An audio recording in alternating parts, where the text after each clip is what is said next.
Well, let's start out by saying I highly recommend that we vote. Vote. Vote whatever it is you need to vote. But remember this, and remember these things. When you vote tomorrow, or today, if it's you see this later, do not be afraid to vote the way you believe, not the way that the multitudes of phone calls we've been receiving, which I think is the first time in history that I personally have ever received so many phone calls from automated dialers. I mean, it's as bad as spam in an email box. I mean, I don't know. I mean, I personally think it's absolutely an invasion of my privacy. I don't give a damn who's running for president. But remember that your vote is important. And even if we see this as having to vote for the lesser of two evils, then that's what we need to do.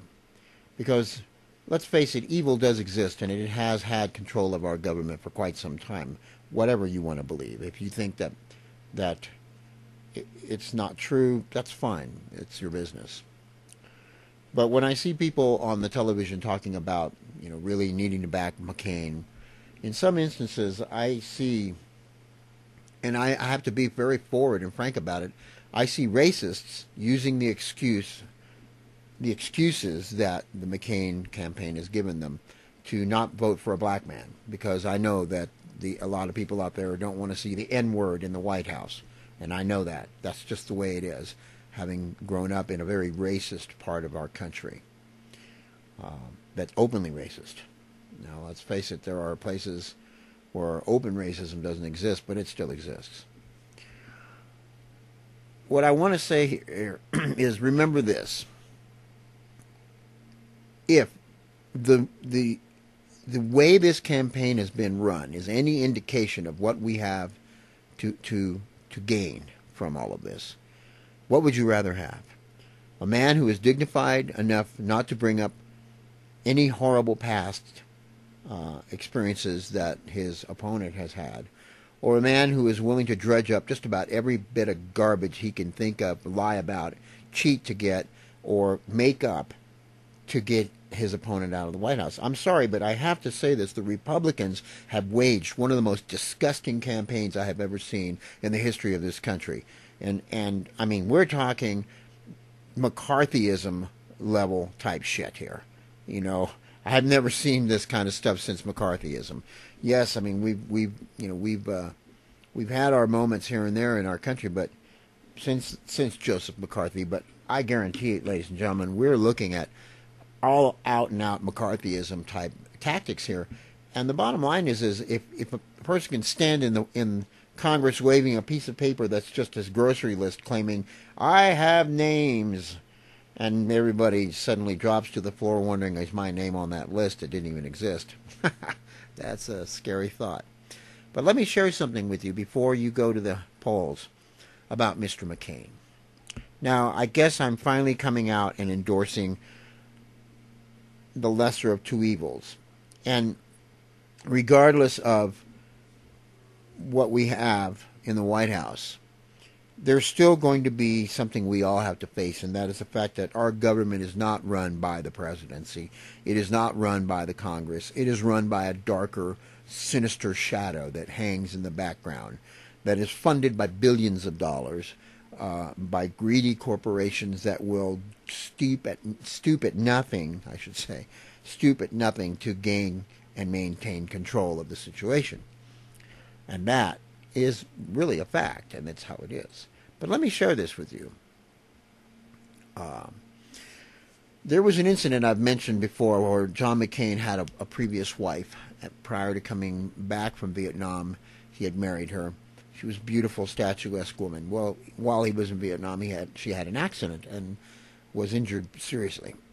Now, from an interview or a news article, very recent, Carol insists she remains on good terms with her ex-husband, who agreed as part of their divorce settlement to pay her medical costs for life. I have no bitterness, she says.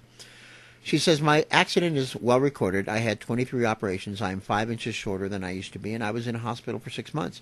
It was just awful, but it wasn't the reason for my divorce. My marriage ended because John McCain didn't want to be 40. He wanted to be 25.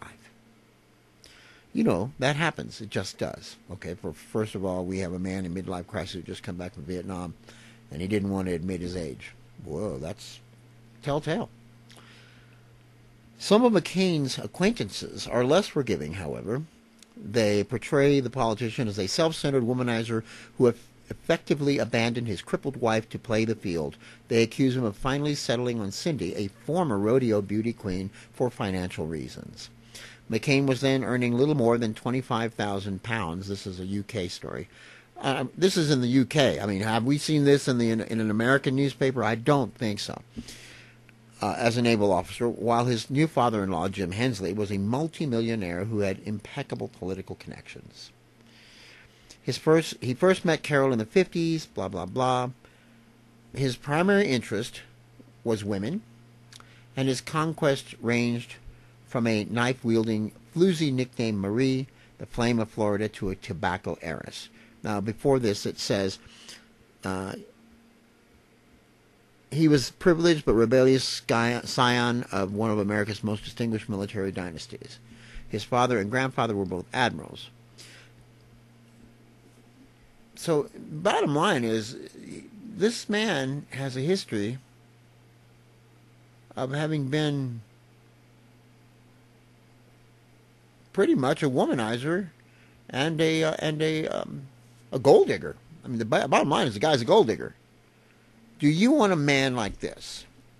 I don't care how much we talk about how he served his country. Thousands and thousands of people have served their country. Does that mean they deserve to be president? No, it doesn't. Because regardless of how much time we spend serving our country in the military, what really matters is our personal actions. And this is what I have to offer you. Consider the personal actions of a person, not the words, not the accusations that may come forth during a campaign, but recall, what have they accomplished in their lives? Regardless of who they know. I mean, has Barack Obama mentioned any of this about Mr. McCain? No. He's shown great respect. He's shown great reserve in anything other than the campaign itself and responding to comments made against him. But regardless of that, he has never mentioned McCain's ex-wife. He has never mentioned the fact that McCain had hung with a pretty rough crowd while in the military, and the fact that he was a bad boy. And if you read the article, you need to go to the Mail Online. Wait, where is it? Yeah, that's we're looking at the paper is the Mail Online. Just do a Google, John McCain's first wife. But what I have to say is this, that measure a man or a woman by their past experiences and what they brought to the table from those things. I don't believe John McCain is the man for this country. He will not bring a good thing to the table. He has a past of abandonment when things don't suit him. He will abandon you. That's inevitable. It's inbred in the man. He will abandon you for the prettier, glitzy thing. And that is what money does to people. Don't trust that. Barack Obama, regardless of what may come forth from his election as president, brings dignity, brings